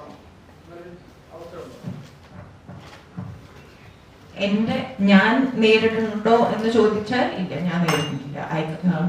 എനിക്ക് എൻ്റെ വളരെ ക്ലോസ് ആയിട്ടുള്ള ആൾക്കാർ, ഐ മീൻ എനിക്ക് വളരെ ക്ലോസ് ആയിട്ടുള്ള കുറെ ആൾക്കാർ എൻ്റെ മെയിൽ ഫ്രണ്ട്സ് ആണ്. മെയിൽ ഫ്രണ്ട്സും ഉണ്ട്, ഫീമെയിൽ ഫ്രണ്ട്സും ഉണ്ട്. ഐ തിങ്ക് കുറെ ഏരിയാസിൽ അത് മാറുന്ന ഒരു സംഭവമാണെന്ന് തോന്നുന്നുണ്ട്. പക്ഷെ ഇപ്പൊ പറഞ്ഞ ഈ ടാബു അത് ഉണ്ട്, സൊസൈറ്റിയിൽ ഉണ്ട് എന്ന് വിശ്വസിക്കുന്ന ഒരാളാണ്. എനിക്ക് നേരിടണോ എന്ന് ചോദിച്ചാൽ ഇല്ല. നമ്മുടെ സൊസൈറ്റിയിലെ സ്ത്രീകൾ ആ മട്ടിൽ പുരുഷന്റെ അനുവാദത്തോടു കൂടി, ഭർത്താവിന്റെ അനുവാദത്തോടു കൂടിയാണ് ഒരു മെയിൽ ഫ്രണ്ട് പറ്റും എന്ന സാഹചര്യം നമ്മൾ നാട്ടിലുണ്ട്. കേരളത്തിലും പുരോഗമിച്ചു. അങ്ങനെ ഒരു സാഹചര്യം ഉണ്ടോന്നോ? അതായത് ഭർത്താവിന്റെ അനുവാദത്തോടു കൂടി ഒരു മെയിൽ ഫ്രണ്ട് വേണ്ടി വരുന്നു എന്ന സാഹചര്യം കേരളത്തിലുണ്ട്. അങ്ങനെയുണ്ട്. ഇപ്പം ശ്രുതി പറഞ്ഞ പോലെ ഒരു പ്രശ്നമില്ലാത്ത ആളുകളുണ്ട്. പറഞ്ഞ രണ്ട് സിറ്റുവേഷൻസും നമ്മുടെ സൊസൈറ്റിയിലുണ്ട്. ഇപ്പം നമ്മുടെ നാട്ടിലെ ലോ ആൻഡ് ഓർഡർ നോക്കിക്കഴിഞ്ഞാൽ ഇപ്പം ജനറലൈസ് ചെയ്യുകയാണെങ്കിൽ കൂടുതലും ഫേവർ ചെയ്യുന്നത് സ്ത്രീകൾക്ക് വേണ്ടിയാണ്. ഇപ്പം സ്ത്രീക്ക് എതിരെ ഒരു മോശം അഭിപ്രായം അല്ലെങ്കിൽ ഒരു ഇൻസിഡന്റ് ഉണ്ടായിക്കഴിഞ്ഞാൽ പോലീസിന് ഈവൻ സ്വയമേ കേസെടുക്കാനുള്ള ഒരു സാഹചര്യം ഇപ്പം നിലവിലുണ്ട്. അപ്പം അത്തരത്തിൽ ഈ നടന്ന സംഭവം എന്ന് പറഞ്ഞ ചിത്രം എന്ത് ചേഞ്ചാണ് ഈ സൊസൈറ്റിയിൽ കൊണ്ടുവരാൻ ശ്രമിക്കുന്നത്? അതായത് ഇപ്പം നമ്മളുടെ നിലവിൽ ഇപ്പോഴത്തെ ഈ ഒരു സൊസൈറ്റിയിൽ നിയമങ്ങൾ വരെ കൂടുതൽ ഫേവർ ചെയ്യുന്നത് സ്ത്രീകൾക്ക് വേണ്ടിയാണ്. ഇപ്പോൾ നമ്മുടെ നാട്ടിൽ നോക്കിക്കഴിഞ്ഞാൽ ഒരു സ്ത്രീയെ തല്ലുന്നത് കണ്ടു കഴിഞ്ഞാൽ നിമിഷ നേരം കൊണ്ട് ആളുകൾ കൂടും, പിടിച്ചു മാറ്റും. പക്ഷെ ഒരു പുരുഷനാണ് തല്ലുകൊള്ളുന്നതെങ്കിൽ അവിടെ എത്തുന്ന ആളുകൾ അല്ലെങ്കിൽ പിടിച്ചു മാറ്റുന്ന ആളുകളും അതെന്താണ് സംഭവം, എന്തിനാണ് ഇങ്ങനെ അടികൊള്ളുന്നത്, ഇതൊക്കെ തിരക്കിയിട്ടായിരിക്കും പിടിച്ചു മാറ്റുന്നത്. അപ്പം അത്തരത്തിൽ ഈ ഒരു സിനിമ സ്ത്രീകൾക്ക് അല്ലെങ്കിൽ ഈ സമൂഹത്തിൽ സ്ത്രീകൾക്ക് എന്ത് നേട്ടം അല്ലെങ്കിൽ എന്ത് ചേഞ്ച് കൊണ്ടുവരാനാണ് ശ്രമിക്കുന്നത്? നമ്മുടെ സിനിമയിൽ അജിത്തേട്ടൻ വൈഫിനെ ഉപദ്രവിച്ചപ്പോൾ ആരാ പിടിച്ചു മാറ്റാൻ ചെന്നേ? സിനിമയുടെ കാര്യമല്ല ഞാൻ പറയുന്നത്. അല്ല, പൊതുവെ ഇപ്പൊ സിനിമ എന്ന് പറയുന്നത് സമൂഹത്തിന്റെ ഒരു റിഫ്ലക്ഷൻ ആണ്, നമ്മൾ ഇപ്പൊ ഓൾറെഡി പറഞ്ഞു കഴിഞ്ഞു. അല്ല, അങ്ങനെ അല്ലേ? നിങ്ങളുടെ അഭിപ്രായമാണ്, എല്ലാവർക്കും അഭിപ്രായം ആവണമെന്നില്ല. സിനിമ എന്ന് പറയുന്നത് സമൂഹത്തിന്റെ റിഫ്ലക്ഷൻ അല്ലേ? അതെല്ലാവർക്കും ആ അഭിപ്രായം ആവണമെന്നില്ല. ഓക്കെ, എന്തായാലും ഒരു സ്ത്രീയെ തല്ലിക്കഴിഞ്ഞാൽ പിടിച്ചു മാറ്റും, ആണിനെ തല്ലിക്കഴിഞ്ഞാൽ പിടിച്ചു മാറ്റില്ല എന്നുള്ള അഭിപ്രായം എനിക്കില്ല. പല സമയങ്ങളിലും നമ്മൾ നമ്പായിട്ടാണ് ഇരിക്കാറുള്ളത്. അതായത് സ്ത്രീയെ തല്ലിക്കഴിഞ്ഞാലും ഒരു ഫാമിലിയിലാണ് അടി നടക്കുന്നതെങ്കിൽ അത് അവർ തമ്മിലുള്ള കാര്യമാണ്, നമ്മൾ അതിൽ ഇടപെടേണ്ട കാര്യമില്ല എന്ന് ചിന്തിക്കുന്ന കുറെ ആൾക്കാർ നമുക്കിടയ്ക്കുണ്ട്. ഈ സിനിമ കണ്ടിട്ട് രണ്ട് രീതിയിൽ മാറാനുള്ള ചാൻസ് ഫീൽ ചെയ്യുന്നുണ്ട്. ഒന്ന്, ഒരു ജസ്റ്റ് ഓക്കെ ലൈക്കിനോ ഡെയിലി ബേസിസ് വളരെ ബിസി സ്കെഡ്യൂളിൽ പോകുന്ന ഫാമിലീസ് ഉണ്ടെങ്കിൽ അവർ കുറച്ചും കൂടി സമയം സ്പെൻഡ് ചെയ്യാനും അടുത്തിടപഴകാനും ശ്രമിക്കാൻ സാധ്യതയുണ്ട്. അതെനിക്കൊന്ന് ഫീൽ ചെയ്തു. ലൈക്ക് അറിഞ്ഞുകൊണ്ടല്ല അവരുടെ റിലേഷൻഷിപ്പ് മോശമായിക്കൊണ്ടിരിക്കുന്നത്, സ്കെഡ്യൂൾ കാരണമാണ്. മോർണിംഗ് ടു ഈവനിങ് ഓഫീസിൽ പോകുന്നു, തിരിച്ചു വരുന്നു, പിന്നെ വീട്ടിലെ വർക്കുകൾ, കുട്ടികളുടെ കാര്യങ്ങൾ, അവർ തമ്മിൽ ജീവിക്കാൻ മറന്നു പോകുന്നു. അങ്ങനെയുള്ള വുമൻസ് അവരൊന്നും കൂടി അവരുടെ ഹസ്ബൻഡുമായിട്ട് റിലേറ്റ് ചെയ്യും എന്നാണ് എനിക്ക് തോന്നുന്നത്. രണ്ട്, അബ്യൂസ് ചെയ്യപ്പെടുന്ന ലേഡീസ് മനസ്സിലാക്കിക്കൊണ്ട് എത്രയും പെട്ടെന്ന് എനിക്ക് ഇതിൽ നിന്ന് കം ഔട്ട് ചെയ്യണം, എങ്ങനെയാണോ ധന്യ കം ഔട്ട് ചെയ്തത്, എന്നിട്ട് ഇൻഡിപെൻഡന്റ് ആയിട്ട് ജീവിക്കാൻ വേണ്ടിയിട്ട് ഒരു സാഹചര്യം ഉണ്ടാക്കും എന്നാണ് എനിക്ക് തോന്നുന്നത്. പിന്നെ വേറൊരു കാറ്റഗറി ഏറ്റവും നല്ല ഫാമിലി ജീവിച്ചുകൊണ്ടിരിക്കുന്നവര്. അങ്ങനെയുള്ള ആൾക്കാർക്ക് മനസ്സിലാക്കാൻ പറ്റുന്നത് വളരെ മനോഹരമായ ജീവിതമാണ് അവരുടെ എന്നാണ്. That's what I felt personally. അത് അത്രയും സിനിമയിലോട്ട് പോയിട്ടില്ല, ഡെഫിനറ്റ്ലി കൊടുക്കാം. അത് ആ പെർട്ടിക്കുലർ പേഴ്സന്റെ ഇഷ്ടമാണ്. അവർ കേസ് കൊടുത്ത് മുന്നോട്ട് പോകാൻ ആഗ്രഹിക്കാം, അല്ലെ സമാധാനമായിട്ട് ഇൻഡിപെൻഡന്റ് ആയിട്ട് അവരുടെ ലൈഫ് മുന്നോട്ട് കൊണ്ടുപോകാൻ ആഗ്രഹിക്കാം. അത് ആ വുമന്റെ ഇഷ്ടമാണ്. അത് നമ്മൾ സിനിമയിലോട്ട് കൊണ്ടുവന്നിട്ടില്ല. അതെങ്ങനെ വേണേലും നിങ്ങൾക്ക് എടുക്കാം. That's what I felt. ഈ സമൂഹത്തിൽ പല സ്ത്രീകളും ഇത്തരത്തിൽ ഒരു ഡിസിഷൻ എടുക്കാൻ ഭയപ്പെടുന്ന ഒരുപാട് സ്ത്രീകളുണ്ട്. അത് എന്ത് റീസൺ ആണെന്ന് നമുക്കറിയില്ല. കാരണം നിങ്ങളൊരു സ്ത്രീ ആയതുകൊണ്ട് നിങ്ങൾക്ക് ചിലപ്പോൾ അറിയായിരിക്കും. അല്ലെങ്കിൽ എന്തുകൊണ്ടായിരിക്കും അവർ ഭയക്കുന്നത്, എന്തിനെയാണ്? അല്ലെങ്കിൽ അവരിനി ഇങ്ങനെയുള്ളവർ ഇങ്ങനെ കഷ്ടപ്പെടുന്നുണ്ടെങ്കിൽ അവർ തീർച്ചയായിട്ടും കേസുമായിട്ട് മുന്നോട്ട് വരണ്ടേ? അപ്പൊ അവർക്ക് ഒരു മോട്ടിവേഷൻ എന്നുള്ള രീതിയിൽ എന്താണ് പറയുന്നത്? ഭയക്കുന്നത് ഒന്ന്, ഫാമിലി ഉണ്ടാവാം, അവരുടെ അച്ഛൻ അമ്മ സൊസൈറ്റി. രണ്ട്, ഫിനാൻഷ്യൽ പ്രോബ്ലംസ് ആയിരിക്കാം. ദാറ്റ് മീൻസ് അവർ ഡിഗ്രി ഒക്കെ കഴിഞ്ഞിട്ടുണ്ടാവാം, പക്ഷെ അവരാരും ഒരു ജോബ് സ്റ്റാർട്ട് ചെയ്യുകയോ ഒന്നും ചെയ്യാണ്ട് വീട്ടിലെ കാര്യങ്ങൾ മാത്രം നോക്കി, കുട്ടികളുടെ കാര്യം മാത്രം നോക്കി അങ്ങനെ അങ്ങായി. അപ്പൊ അവർക്ക് ഇനി ഒരു ജോബ് സ്റ്റാർട്ട് ചെയ്യാനും അല്ലെങ്കിൽ പുതിയൊരു നെക്സ്റ്റ് ലെവലിലോട്ട് വരാൻ പറ്റില്ല എന്നൊരു തോന്നലായിരിക്കാം. അപ്പൊ എനിക്ക് എല്ലാ ലേഡീസിനോടും പറയാനുള്ളത്, എല്ലാ വുമൻസിനോടും പറയാനുള്ളത്, ഇൻഡിപെൻഡന്റ്ലി ഫിനാൻഷ്യലി ക്യാപ്പബിൾ ആവണം. അങ്ങനെയാകുമ്പോൾ ഇങ്ങനെ ഒരു സാഹചര്യത്തിൽ നിന്നാലും അവർക്ക് പെട്ടെന്ന് തീരുമാനങ്ങൾ എടുക്കാൻ പറ്റും. തന്നെ കുറച്ച് ലേറ്റ് ആയിട്ടായിരിക്കും ആ തീരുമാനം എടുത്തതെങ്കിലും. That's what I felt. I also think social conditioning എന്ന് പറഞ്ഞൊരു കാര്യമുണ്ടല്ലോ. നമ്മളെ ഇത്രയും കൊല്ലങ്ങളായിട്ട് ഒരു കണ്ടീഷനിങ് ആണ്, ഇതാണ് ശരി, ഇതാണ് തെറ്റ്. അപ്പോ ഓൾസോ അതിന് ഇപ്പോഴാണ് നമ്മൾ ചോദ്യം ചെയ്യാൻ തുടങ്ങിയിരിക്കുന്നത്. I feel like in the last few years ആണ് നമ്മൾ ചോദ്യം ചെയ്യാൻ തുടങ്ങിയത്. ആൻഡ് ഓൾസോ അതിന് thanks to the media, thanks to exposure, അതൊക്കെ കാരണമാണ് ഈ സോഷ്യൽ കണ്ടീഷനിങ്ങിന് ഒരു ചെറിയ മാറ്റം വരാൻ തുടങ്ങിയിരിക്കുന്നത്. അപ്പോൾ ഈ മാറ്റം എൻ്റെ അഭിപ്രായത്തിൽ വളരെ നല്ലതാണ്. ഇപ്പൊ എന്തുകൊണ്ടാണ് സ്ത്രീകൾ കേസിന് പോവാത്തത്? Of course financial independence, financial stability വളരെ ഇമ്പോർട്ടൻ്റ് ആയിട്ടുള്ള കാര്യങ്ങളാണ്. ബട്ട് ഓൾസോ സോഷ്യൽ കണ്ടീഷനിങ്, അപ്പൊ അതിപ്പോ മാറുന്നുണ്ട്. അതുകൊണ്ട് തന്നെ അതിന്റെ മാറ്റങ്ങൾ നമ്മൾ കുറെ രീതി, സെപ്പറേഷനിലാണെങ്കിലും ഡിവോഴ്സിലാണെങ്കിലും സ്ത്രീകൾ പുറത്തു വന്ന് സംസാരിക്കുന്ന രീതിയിലാണെങ്കിലും അതൊക്കെ കാണുന്നുണ്ട്. ബിക്കോസ് സോഷ്യൽ കണ്ടീഷനിങ് എന്നുള്ളത് ഇപ്പൊ നമ്മൾ മാറ്റുന്നുണ്ട്. അങ്ങനെ ഒരു പോയിന്റ് ഉള്ളപ്പോൾ ഇൻഡിപെൻഡന്റ് ആവുന്ന വളരെ നല്ല കാര്യമാണ്. സ്വന്തമായിട്ട് ഐഡന്റിറ്റി വേണം, സ്വന്തമായിട്ട് ജോബ് സെക്യൂരിറ്റി എപ്പോഴും വേണം. ഇതൊക്കെ ഞാൻ സപ്പോർട്ട് ചെയ്യുന്നു. പക്ഷെ അങ്ങനെ ഉള്ളപ്പോൾ തന്നെ സൊസൈറ്റിയിലെ ഡിവോഴ്സ് റേറ്റുകൾ കൂടി വരുവാണ്. അതായത് അവരോട് ഒരു തവണ പബ്ലിക് റെസ്പോൺസ് എടുത്തപ്പോൾ അവർ പറഞ്ഞാൽ ഞാൻ ഇൻഡിപെൻഡന്റ് ആണ്, എനിക്ക് ഇനി ഒരാളെ ഡിപ്പെൻഡ് ചെയ്യണം, എനിക്ക് ഫാമിലി വേണമെന്ന് നിർബന്ധമൊന്നുമില്ല, വേണമെന്ന് വെച്ചാൽ എനിക്ക് ഒറ്റയ്ക്ക് ജീവിക്കാൻ പറ്റും, പിന്നെ എത്രയാണ് ഒരു ഫാമിലി എന്നാണ് ചോദിക്കുന്നത്. അപ്പോൾ ഇൻഡിപെൻഡന്റ് ആവുന്ന അനുസരിച്ച് ഫാമിലി വാല്യൂ കുറയുകയും ഇതൊരു ചെറിയ പ്രശ്നം ഒന്ന് പറയാൻ രണ്ടിനും ഡിവോഴ്സ് പോവുക. ഡിവോഴ്സ് റേറ്റ്സ് കൂടുന്നുണ്ടാവുമായിരിക്കാം. പക്ഷെ ഞാനും ഇതിനെ കുറിച്ച് കുറെ ആലോചിച്ചിട്ടുണ്ട്. അപ്പൊ എന്താണ് ഒരു റിലേഷൻഷിപ്പ്? രണ്ടുപേര് ഹാപ്പി ആയിട്ട് ഇരിക്കണ്ടേ? ഇനി ആ ഒരു റിലേഷൻഷിപ്പിൽ ഹാപ്പിനെസ് ഇല്ല എന്നുണ്ടെങ്കിൽ ഇദ്ദേഹം എന്തിനാണ് ഒന്നിച്ച് ജീവിക്കണത്. അപ്പോൾ ആ റിലേഷൻഷിപ്പില് എന്റെ ഇതില് രണ്ടുപേരും ഒന്നിച്ച് വർക്ക് ചെയ്യണം, കമ്മ്യൂണിക്കേഷൻ ഇംപ്രൂവ് ചെയ്യണം, റെസ്പെക്ട് ഇംപ്രൂവ് ചെയ്യണം. അങ്ങനെ ഇംപ്രൂവ് ചെയ്ത് പോകുമ്പോഴാണ് ഒരു റിലേഷൻഷിപ്പ് നമുക്ക് സസ്റ്റെയിൻ ചെയ്യാൻ പറ്റുന്നത്. അത് ഒരു മാരീഡ് ലൈഫ് മാത്രമല്ല ഞാൻ പറയുന്നത്, അത് എന്ത് റിലേഷൻഷിപ്പും ആയിക്കോട്ടെ, ഫ്രണ്ട്ഷിപ്പ് ആയിക്കോട്ടെ, അവിടെയും ഒരു റെസ്പെക്റ്റും കമ്മ്യൂണിക്കേഷനും ആവശ്യമുണ്ടല്ലോ. ഇത് ഞാൻ എപ്പോഴും പറഞ്ഞൊരു കാര്യമാണെന്ന് തോന്നുന്നു, ഈ കമ്മ്യൂണിക്കേഷനും റെസ്പെക്റ്റും കാര്യം. അപ്പോൾ അങ്ങനെ നമുക്ക് നമ്മളെ തന്നെ തിരിച്ചറിയുമ്പോഴാണ് നമ്മുടെ ഇഷ്ടവും നമുക്ക് ഇഷ്ടമുള്ളതും ഇഷ്ടമില്ലാത്തതൊക്കെ നമ്മൾ തിരിച്ചറിയുമ്പോഴാണ് we understand who we are as people. എന്നിട്ട് ആ ഒരു ഇക്വേഷൻ, ആ ഒരു ഇത് വർക്ക് ആവുന്നില്ല എന്നുണ്ടെങ്കിൽ അത് നമ്മൾ 100% നമ്മൾ ട്രൈ ചെയ്തിട്ടുണ്ട് എന്നുണ്ടെങ്കിൽ, and you can't live together, you can't live together. ഞാൻ എവിടെയോ കേട്ട ഒരു കാര്യമാണ്, it's better to have, I mean അവിടെ കുട്ടികൾ ഇൻവോൾവ് ആണ് എന്നുണ്ടെങ്കിൽ it's better to have 2 happy parents then 2 unhappy എപ്പോഴും അടി ഉണ്ടാക്കുന്ന പേരൻസ്. അപ്പൊ ആ കുട്ടിക്ക് 2 അച്ഛനും അമ്മയും ഒന്നിച്ചല്ല എന്നുണ്ടെങ്കിലും അവർ രണ്ടുപേരും ഹാപ്പി ആണെങ്കിൽ ആ കുട്ടി വളരുന്നത് is watching 2 very happy people. അപ്പൊ അത് അങ്ങനെ തന്നെയാണ്. Divorce rates കൂടുന്നുണ്ടാവുമായിരിക്കാം.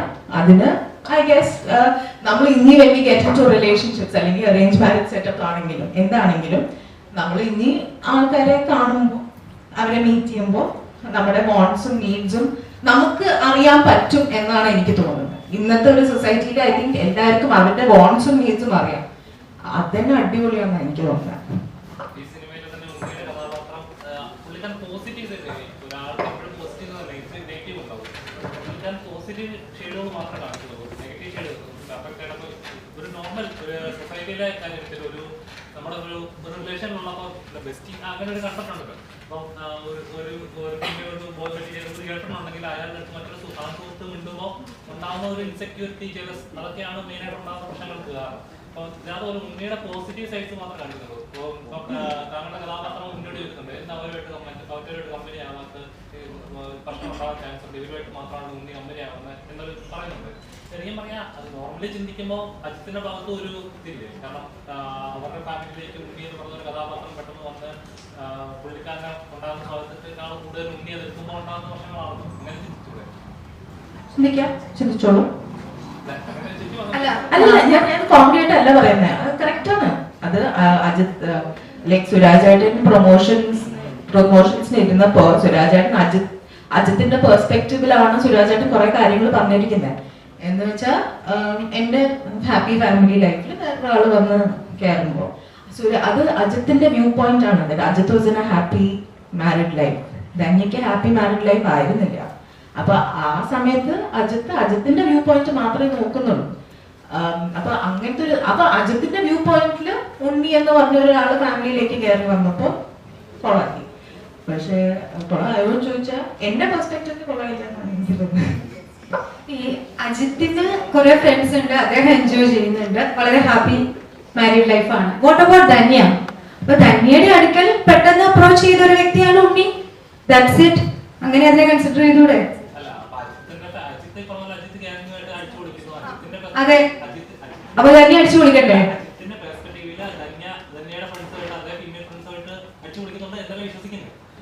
ഇല്ല, അങ്ങനെ നടക്കുന്നില്ലല്ലോ. അതിനകത്ത് സിനിമ കണ്ടില്ലേ, അതിനകത്ത് അങ്ങനെ നടക്കുന്നില്ലല്ലോ. എന്നും കരയുകയും വളരെ സങ്കടപ്പെട്ട് ജീവിക്കുകയും അൺഹാപ്പി ആയിട്ടിരിക്കുകയും ചെയ്യുന്ന ഒരു വൈഫാണ് തന്നെയാണ് എല്ലാ സീനുകളിലും കാണിക്കുന്നുണ്ട്, ഇല്ലേ? ഇതേ വീട്ടിനകത്ത് തന്നെ റൂഫ് ടോപ്പിൽ നടക്കുന്ന ഒരു വെള്ളമടി പാർട്ടിയുണ്ട്. അതിനകത്ത് ധന്യ എന്ന് പറയുന്ന ക്യാരക്ടർ ഹസ്ബൻഡിനും ഫ്രണ്ട്സിനും കട്ട്ലേറ്റ് ഉണ്ടാക്കിക്കൊണ്ട് വരുമ്പോഴത്തേക്കും കേൾക്കുന്നത് ട്രെയിലറിൽ പറയുന്നുണ്ട്, ഒരു യൂറോപ്പ് ട്രിപ്പ് എങ്ങനെ ഉണ്ടായിരുന്നു എന്ന് ചോദിക്കുമ്പോഴത്തേക്കും ഒരു ഉപ്പുചാക്ക് തലയിൽ വെച്ച് തൃശ്ശൂർ പൂരം കാണാൻ പോയി കഴിഞ്ഞാൽ എങ്ങനെ ഇരിക്കും, അത് കേട്ടാണ് പുള്ളിക്കാരി അവിടെ നിൽക്കുന്നത്. അപ്പൊ അത്രയും സഹിക്കുന്നുണ്ട് ധന്യ എന്ന് പറയുന്ന ക്യാരക്ടർ. മോൾക്ക് വേണ്ടിയിട്ടാണത്. അജിത്തിന്റെ ക്യാരക്ടർ അടിച്ചു പൊളിച്ച് നടക്കുമ്പോൾ ധന്യയുടെ ക്യാരക്ടർ കരയുകയാണ്, വിഷമിക്കുകയാണ്. ഇത്തരത്തിലുള്ള ഒരുപാട് ധന്യന്മാർ നമ്മുടെ ഈ സമൂഹത്തിലുണ്ട്. ശരിക്കും ഇവരുടെ ഈ സ്വാതന്ത്ര്യം ഭർത്താവിന്റെ കയ്യിലാണോ, അല്ലെങ്കിൽ ഭർത്താവാണോ ഭാര്യയ്ക്ക് സ്വാതന്ത്ര്യം കൊടുക്കേണ്ടത്?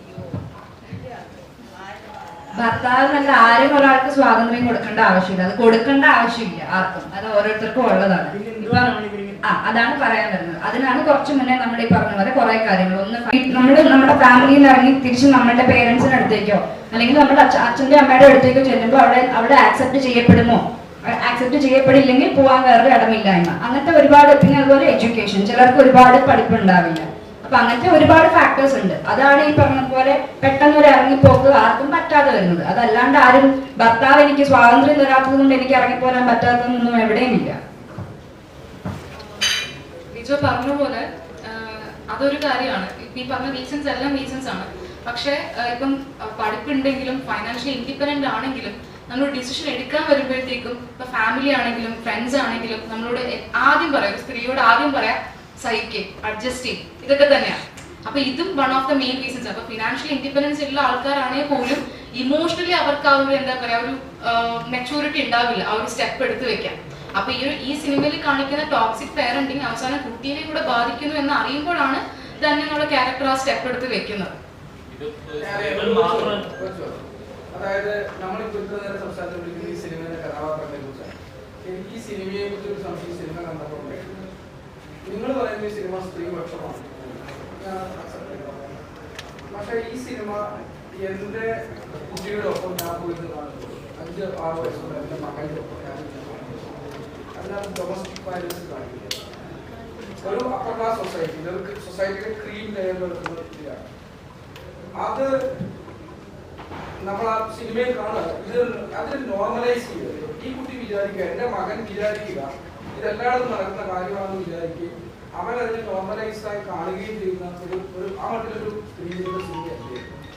ഡൊമസ്റ്റിക് വയലൻസ് ഇതിൽ എവിടെ അങ്ങനെ കാണിക്കുന്നില്ല. സൗണ്ടുകൾ കൊണ്ടും ഈ പടിയുടെ പാടുകൾ കൊണ്ടാണ് കാണിക്കുന്നത്. അതൊരിക്കലും നോർമലൈസ്ഡ് ആവത്തില്ല. ബിക്കോസ് ആ കുട്ടിക്ക് ഉണ്ടാകുന്ന മാനസിക സംഘർഷം അല്ലെങ്കിൽ അതിനുണ്ടാകുന്ന വിഷമം എത്രത്തോളം എന്ന് കാണുന്നുണ്ട്. ആ കുട്ടിക്ക് ഉണ്ടാകുന്ന വിഷമം മൂലം അതിന്റെ ബെസ്റ്റ് ഫ്രണ്ട് ആയിട്ടുള്ള ഇപ്പൊ ചക്കിക്കും അത്രയും വിഷമം ഉണ്ടാവുന്നുണ്ട്. അപ്പൊ ഇതൊരിക്കലും നോർമലൈസ് ചെയ്യാൻ പറ്റുന്ന ഒരു സംഭവം എങ്ങനെ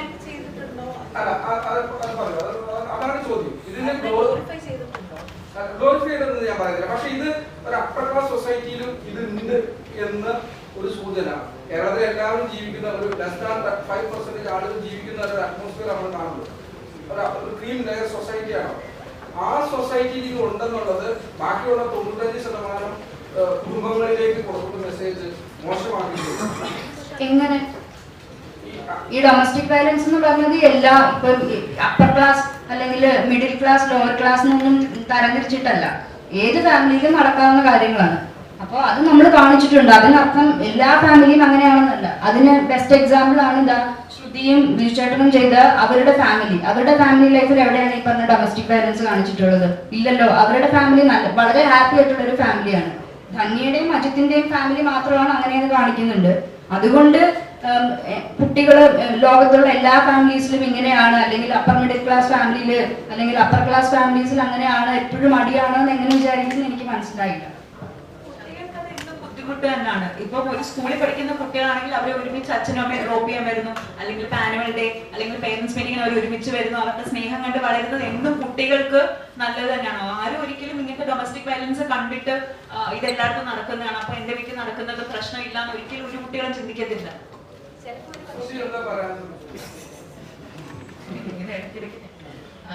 പക്ഷെ ഇപ്പം ഇത് ഒരു അപ്പർ മിഡിൽ ക്ലാസ് ഫാമിലിയിൽ നടക്കുന്നില്ല എന്ന് പറയാൻ ആഗ്രഹിക്കുന്നില്ല ഞാൻ. കാരണം എനിക്കൊരു 5 ഫ്രണ്ട്സ് ഉണ്ട് എന്നുണ്ടെങ്കിൽ സാഡ് ട്രൂത്ത് ഇസ് ദാറ്റ് ആ 5 ഫ്രണ്ട്സിൽ 3 പേര് സെപ്പറേറ്റഡ് ആണ് because of domestic violence. And ആ 3 ഫ്രണ്ട്സ് എൻ്റെ ഇതേ ഏജ് ഗ്രൂപ്പിൽ എനിക്ക് കിട്ടിയ പഠിത്തം, എനിക്ക് കിട്ടിയ എക്സ്പോഷർ, എനിക്ക് കിട്ടിയ എക്സ്പീരിയൻസസ്, എന്തെങ്കിലും ലോകവിവരം, അതൊക്കെ ഉള്ള 3 പേരാണ്. അവര് എന്തുകൊണ്ടാണ് അവരുടെ റിലേഷൻഷിപ്സ് പുറത്തേക്ക് ഇറങ്ങാൻ ഇത്രയും സമയം എടുത്തത്? നമുക്ക് ഇത്രയും റിസോഴ്സസ് ഉണ്ട്, ഇന്റർനെറ്റിലൂടെ ആണെങ്കിലും എന്ത് തെറപ്പിസ്റ്റ് ആണെങ്കിലും കുറെ റിസോഴ്സസ് ഉണ്ട് നമുക്ക്. പക്ഷെ എന്നിട്ടും എന്തുകൊണ്ട് ഫൈനാൻഷ്യലി ഇൻഡിപെൻഡന്റ് ആയ I think very high IQ levels ഉള്ള അങ്ങനെ കുറെ സൊസൈറ്റൽ പ്രഷേഴ്സ് കാരണം എന്തുകൊണ്ട് ആ ഒരു മാരേജിന് ഇത് കമ്മ്യൂണിക്കേഷൻ പ്രോബ്ലംസോ അതൊന്നും ഉണ്ടായിരുന്ന മാരേജസ് അല്ല, ഇത് ഡൊമസ്റ്റിക് വയലൻസ് കൊണ്ട് മാത്രം എന്തുകൊണ്ടാണ് അവര് ആ ഒരു മാരീഡ് ലൈഫിൽ നിന്ന് പുറത്തിറങ്ങാൻ അവർക്ക് ബുദ്ധിമുട്ടുണ്ടായിരുന്നത്. സോ ഇപ്പൊ ഇതൊക്കെ അങ്ങനത്തെ ഈ ഒരു അപ്പർ മിഡിൽ ക്ലാസ് ലൈഫിൽ ഉണ്ടാവില്ല എന്ന് പറയുന്നതിൽ ഞാൻ യോജിക്കുന്നില്ല. ഞാൻ ഫസ്റ്റ് ഹാൻഡ് കണ്ട ചില കാര്യങ്ങളാണ്. അവിടെ വേറൊരു ചോദ്യം ചോദിക്കാൻ പറയുന്നത്.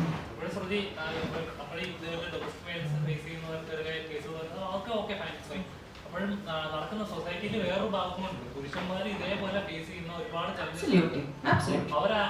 ഒരു സ്ത്രീ പറയുമ്പോൾ കേൾക്കുന്ന ലോയും അല്ലെങ്കിൽ നാട്ടുകാർ കേൾക്കുന്നുണ്ടെങ്കിൽ ഒരു പുരുഷൻ പറയുമ്പോൾ അവരിത് ചുമ്മാ പറയുന്ന ഒരുപാട് പേര് അങ്ങനെ ഫേസ് ചെയ്യുന്ന ഒരു സ്ത്രീയെ ഫേസ് ചെയ്യുന്ന ഒരു പോലീസിൽ അവിടുത്തെ സീനിൽ ഒരു സ്ത്രീ എന്ന നിലയിൽ സപ്പോർട്ട് ചെയ്യുമ്പോൾ അവരെല്ലാം സപ്പോർട്ട് ചെയ്യുന്നത്. പക്ഷെ ഒരു പുരുഷൻ ഫേസ് ചെയ്യുമ്പോൾ പറഞ്ഞ ഒരു സപ്പോർട്ടും ഉണ്ടാവില്ല. ഫീൽ ലൈക്ക് ഇത് എന്താണെന്നറിയോ, ഇത്രയും കൊല്ലം ഇങ്ങനെ സപ്രസ്ഡ് ആയി ഇരിക്കുന്ന ഒരു സെക്സ് ആണ് സ്ത്രീകൾ എന്ന് പറയുന്നത്. അപ്പൊ അവർക്ക് ഇപ്പോ ഒരു വോയിസ് എങ്ങനെയോ we have found the voice അത് സംസാരിക്കുന്നുണ്ട്, അതിനെ കുറിച്ച് പക്ഷെ യു ആർ വെരി റൈറ്റ്. ഇത് ആണാണോ പെണ്ണാണോ അതല്ല, violence is violence, there is no doubt about it. അത് ശരിയല്ല, അത് ഓക്കെ അല്ല. To whichever sex this is happening, it is wrong. അപ്പോൾ ഈ സിനിമയിൽ ഇത് പറയുന്നു. ആൻഡ് ഐ ഫീൽ ലൈക്ക് ഇത്രയും സപ്രസ്ഡ് ആയിട്ടുള്ള ഒരു ഭയങ്കര സപ്രസ്ഡ് ആയിട്ടുള്ള ഒരു സെക്സ് ആണല്ലോ. അപ്പോൾ അവരുടെ ഒരു കഥ പറയണം. So violence is violence. ഇപ്പൊ പറഞ്ഞ പോയിന്റ് ഞാൻ യോജിക്കുന്നുണ്ട്. ഈ സിനിമയിൽ ഇങ്ങനെയാണ് പറയുന്നത്. സോഷ്യൽ മീഡിയയിൽ നമ്മൾ കാണുന്നുണ്ട് ഇത്. പിന്നെ ചില കമന്റ്സിൽ കാണുന്നത് ഞാൻ എന്റെ ഭാര്യയെ കൊണ്ട് ഈ സിനിമ കാണിക്കില്ല, അല്ലെങ്കിൽ സ്ത്രീകൾക്ക് അങ്ങനത്തെ കമന്റ്സ് കണ്ടിട്ടില്ല. പ്രൊമോഷന്റെ ഭാഗമായിട്ട് ഞാൻ കണ്ടിട്ടുണ്ട്. പ്രൊമോഷന്റെ ഭാഗമായിട്ട് നമ്മളത് കണ്ടിട്ടുണ്ട്, ഇതില് വന്നിട്ടുണ്ട്. പക്ഷെ ചില ഇതില് നമ്മളോട് തന്നെ നേരിട്ട് പറയുന്നുണ്ട് ശരിയൊക്കെ, പക്ഷെ ഞാൻ എന്റെ ഭാര്യയെ കാണിക്കില്ല കേട്ടോ എന്ന് നമ്മുടെ തന്നെ ഒന്ന് രണ്ട് സുഹൃത്തുക്കള് സംസാരം മധ്യേ പറഞ്ഞിട്ടുമുണ്ട്. അപ്പൊ എന്താണ് നിങ്ങൾക്ക് ഇതിനോട് പറയാനുള്ളത്? നമ്മളുടെ ഈ വിഷയം സംസാരിക്കുന്ന സിനിമ സംസാരിക്കുന്നതും ഇതുപോലുള്ള സെൻസിറ്റീവ് ആയിട്ടുള്ള ചേച്ചി അതൊക്കെ വളരെ പഴഞ്ചനായിട്ടുള്ള തോട്ട്സ് ആണ്. അതൊക്കെ മാറേണ്ട സമയം കഴിഞ്ഞു. അത് മെയിലേക്ക് ഒഫൻഡഡ് ആവുന്നുള്ള പേടിയായിരിക്കും ബേസിക്കലി. ഇതൊക്കെ എനിക്ക് I don't even want to comment on it. കാരണം ഇതൊക്കെ ഇപ്പോഴും ഉണ്ടോ എന്നുള്ളത് it's very surprising to me. അപ്പോ ഇങ്ങനത്തെ കാര്യങ്ങളൊക്കെ ഐ ഫീൽ ലൈക്ക് അതിനെ ഫ്യൂവൽ ചെയ്യാതിരിക്കുക, അത്രേ ഉള്ളൂ. ഇപ്പൊ സ്ത്രീകൾക്ക് സിനിമകൾ കാണണമെന്നുണ്ടെങ്കിൽ പോയി കാണാം.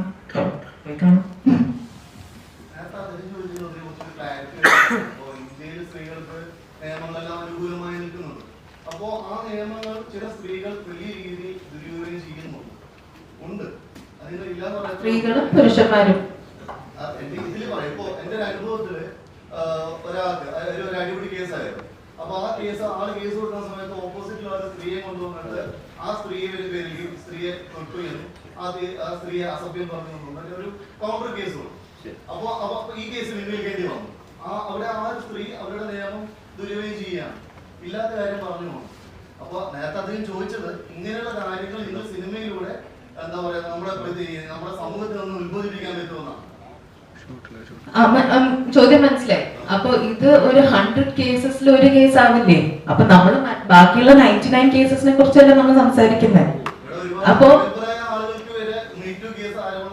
അയ്യോ അത് ശരിയാണ്, അതൊക്കെ തെറ്റാണെന്നേ ഞാൻ പറയുള്ളൂ. ഇത് ക്ലാരിറ്റി ഇല്ലാതെ വാലിഡിറ്റി ഇല്ലാതെ എന്തെങ്കിലും ഒരു കേസ് ആരെങ്കിലും മെയിലാണെങ്കിലും ഫീമെയിൽ ആണെങ്കിലും പറഞ്ഞിട്ടുണ്ടെന്നുണ്ടെങ്കിൽ അത് തെറ്റ് തന്നെയാണ്.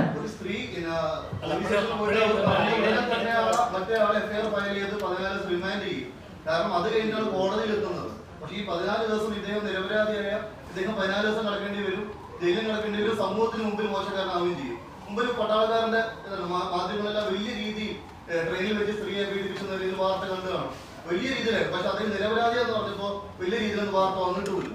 അപ്പൊ സ്ത്രീകൾ അവരുടെ ഈ നിയമങ്ങളെല്ലാം വലിയ രീതിയിൽ ഇവിടെ ദുരുപയോഗം ചെയ്യുന്നുണ്ട്. പക്ഷെ സർ ഈ എന്തെങ്കിലും ഒരു നിയമം വേണ്ടേ? അപ്പൊ യെസ്, ഞാൻ ഇപ്പൊ നേരത്തെ പറഞ്ഞ പോലെ തന്നെ ഈ 10 പേരില് ഈ 2 പേര് ഇങ്ങനത്തെ തെറ്റായ കേസും കാര്യങ്ങളും ഒക്കെ പറയുന്നുണ്ടെങ്കിൽ ബാക്കി 8 പേർക്ക് ഇത് ജസ്റ്റിസ് വേണ്ടേ?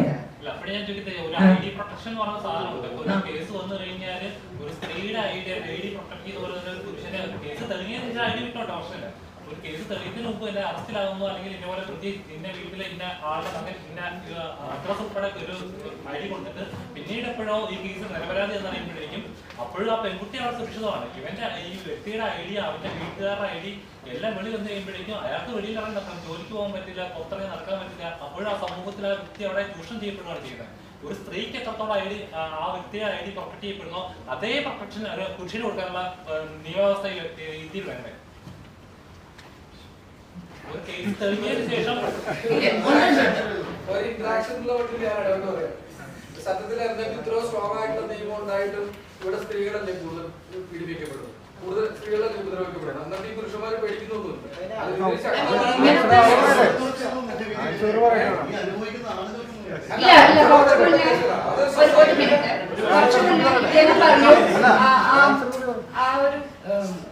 പട്ടാളക്കാരന്റെ ഒരു കാര്യം പറഞ്ഞു. അപ്പൊ പുള്ളി നിരപരാധിയാണെന്ന് പറഞ്ഞിട്ട് അത് വലിയ വാർത്ത വന്നില്ല. നിങ്ങൾ തന്നെയല്ലേ മീഡിയക്കാരെ, അല്ലേ? നിങ്ങൾക്ക് അത് ചെയ്യാമല്ലോ. പിന്നെ പറയുന്നത് കേസ് കൊടുത്താൽ എന്തെങ്കിലും ഉണ്ടാണെങ്കിൽ ആ പുള്ളി ചിലപ്പോൾ കംപ്ലൈന്റ് കൊടുത്തിട്ടുണ്ടെങ്കിൽ ഉണ്ടായേക്കാം. അതും റിപ്പോർട്ട് ചെയ്യേണ്ടത് നിങ്ങളാണ് മീഡിയക്കാര്, നിങ്ങളാണ് ചേഞ്ചസ് കൊണ്ടുവരേണ്ടത്. ഞങ്ങള് ആക്ടേഴ്സ് ആണ്, ഞങ്ങള് സിനിമ ചെയ്യുന്നവരാണ്. സിനിമ മനസ്സിലായി, അങ്ങനത്തെ ഒരു സിനിമ ഇത് നിങ്ങൾക്കും അറിയാം, നമുക്കും അറിയാം. ഇത് ഭയങ്കര ബ്ലാങ്കറ്റ് സ്റ്റേറ്റ്മെന്റ്സ് ആണ് ഇപ്പൊ നമ്മൾ ഇവിടെ ഇരുന്ന് സംസാരിക്കുന്നത്. ഒരു ഭയങ്കര ബ്ലാങ്കറ്റ് സ്റ്റേറ്റ്മെന്റ്സ് ആണ്. എന്ന് വെച്ചാൽ എന്റെ ഒരു അഭിപ്രായത്തിൽ ഇവിടെയും അവിടെയും തൊടാതെയാണ് നിങ്ങളുടെ ചോദ്യങ്ങളും നമ്മുടെ ഉത്തരങ്ങളും. അങ്ങനത്തെ ഒരു സിനിമ ഉണ്ടാക്കാൻ പറ്റുമോ എന്നാണ് നമ്മളോട് ചോദിക്കുന്നത്, ഇല്ലേ? അത് ഞങ്ങളോടല്ല ചോദിക്കേണ്ടത്. ഒരു സിനിമകൾ എന്ന് പറയുന്നത് സമൂഹത്തിന്റെ റിഫ്ലക്ഷൻ ആണ്, സമൂഹത്തിനെതിരെ നടക്കുന്ന കാര്യങ്ങളാണ് നമ്മൾ സിനിമയിലൂടെ ഒരു കലാരൂപത്തിലൂടെ കാണിക്കുന്നത്. അപ്പൊ ഇതും അങ്ങനെ ഡിസ്കസ് ചെയ്യുന്ന സബ്ജക്റ്റ് തീർച്ചയായിട്ടും. അല്ലാതെ ഇവിടെ ആരും പറഞ്ഞിട്ടില്ല അങ്ങനത്തെ സിനിമകൾ വരണം, തീർച്ചയായിട്ടും വരണം. അങ്ങനത്തെ സിനിമകൾ വന്നാൽ അതിനെയും സപ്പോർട്ട് ചെയ്യുന്ന ആക്ടേഴ്സ് ഒക്കെ തന്നെയാണ് ഞങ്ങള്. അതായത് ഈ സിനിമ പ്രമേയപരമായിട്ട് മലയാള സിനിമയിൽ വിശ്വസിക്കുന്ന ആളാണ്. സ്ത്രീകളുടെ സ്വകാര്യമായ ഒരു വിഷയം ഇത്ര ഗംഭീരമാണ്. ഒരു വോയലിസ്റ്റിനെ ഒരിക്കലും എൻട്രി ചെയ്യാൻ പറ്റില്ല.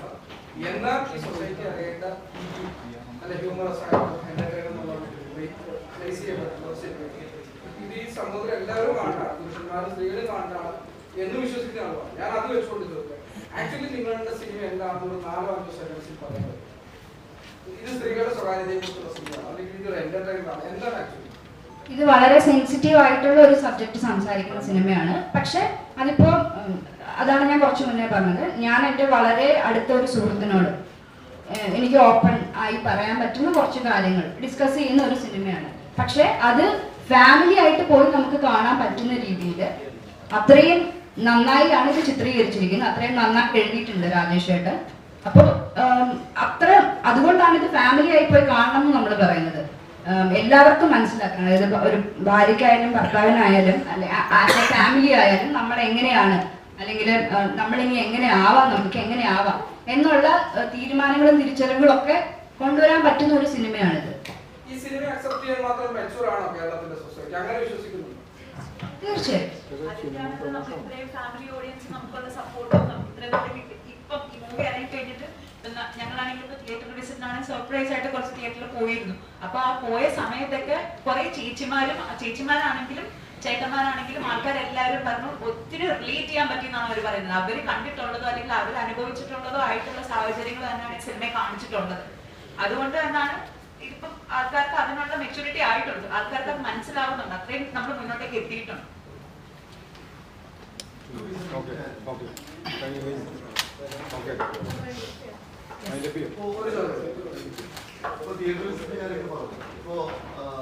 അവിടെയൊന്നും പല സ്ഥലങ്ങളിലും ചില താരങ്ങൾ സഹകരിക്കുന്നതായിട്ട് കാണുന്നുണ്ട്. ഈ പ്രശ്നത്തിൽ ആണെങ്കിൽ എന്തുകൊണ്ടാണ് ചില താരങ്ങൾ മാറി നിൽക്കുന്നത്? പല പരിപാടിയിൽ മീഡിയാസ് പോയ സമയത്ത് പ്രധാനപ്പെട്ട പല താരങ്ങളും ഉണ്ടായിട്ടുണ്ട്. താരങ്ങൾ മാറി നിന്നിട്ടില്ല. ഇന്നത്തെ നമ്മളുടെ വുമൻസ് ആയിരുന്നു. സോ എല്ലാവരും ഇവിടെ എത്തിയിട്ടുണ്ട്. സോ അങ്ങനെ ഒരു പ്രശ്നം ഫേസ് ചെയ്യുന്നില്ല. കഴിഞ്ഞ ദിവസം തൃശ്ശൂരിൽ നിന്ന് ഇവിടുന്ന് മീഡിയാസ് വണ്ടിയാക്കി പോയിട്ട് തൃശ്ശൂരത്തിൽ അവിടുത്തെ തിയേറ്റേഴ്സിലും ഇതുപോലെ താരങ്ങൾ കാണാൻ സാധിച്ചു. സുരാജേട്ടൻ ഉണ്ടായിരുന്നു അവിടെ. ജോൺ ചേട്ടൻ ഉണ്ടായിരുന്നു, സുരാജേട്ടൻ ഉണ്ടായിരുന്നു, സിലി ഗോപി ഉണ്ടായിരുന്നു, എല്ലാവരും അവിടെ അവൈലബിൾ ആയിരുന്നു.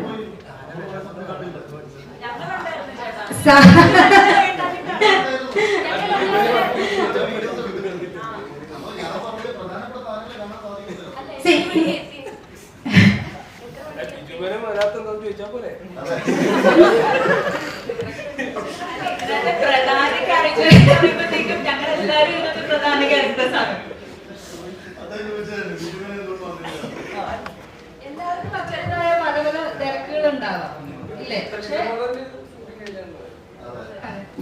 അല്ല, ബിജുചേട്ടൻ ഇന്റർവ്യൂസ് അറ്റൻഡ് ചെയ്തിട്ടുണ്ടായിരുന്നു, പ്രൊമോഷൻ സമയത്ത് വന്നിട്ടുണ്ടായിരുന്നു, ഇന്റർവ്യൂസ് അറ്റൻഡ് ചെയ്തിട്ടുണ്ട്. ഇപ്പൊ എന്തെങ്കിലും തിരക്കുകൾ ഉണ്ടാവാം. ഇപ്പൊ എനിക്കാണെങ്കിലും ഞാൻ തിയേറ്റർ 6 വന്നിട്ടുണ്ടായിരുന്നില്ല, കാരണം ഞാൻ തിരക്കിലായിരുന്നു. അത്രേ ഉള്ളൂ.